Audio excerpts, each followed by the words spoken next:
ఒక సుందరమైన అడవిలో ఎన్నో జంతువులు ఆనందంగా జీవించేవి. ఆ అడవిలో ఒక పెద్ద ఏనుగు ఉండేది. అది చాలా బలంగా ఉండేది. కానీ కొంచెం అహంకారంతో ఉండేది. ఒక పెద్ద చెట్టు మీద చిన్న చిన్న పక్షులు గూడు కట్టుకుని ఉండేవి.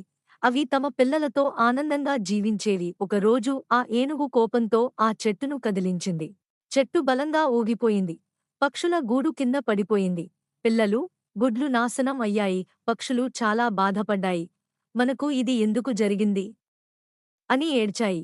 అప్పుడు ఒక తెలివైన పక్షి ఇలా చెప్పింది, మనము కలిసి ఉంటే ఈ సమస్యకు పరిష్కారం కనుగొనగలం. పక్షులు కలిసి ఒక ప్లాన్ వేశాయి. ఒక పక్షి ఏనుగును దృష్టి మళ్లిస్తుంది. మరొక పక్షి కళ్లపై దాడి చేస్తుంది. ఇంకొకటి పురుగులను పిలుస్తుంది. పక్షులు కలిసి పని చేయడం ప్రారంభించాయి. ఒక పక్షి ఏనుగు చెవుల దగ్గర గోల చేసింది.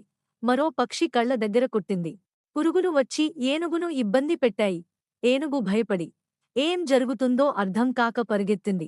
అది చివరకు ఒక గుంటలో పడిపోయింది. ఆ రోజు నుంచి ఏనుగు తన తప్పు తెలుసుకుంది. చిన్న జంతువులను కూడా గౌరవించాలి అని నేర్చుకుంది. పక్షులు ఒక విషయం గ్రహించాయి.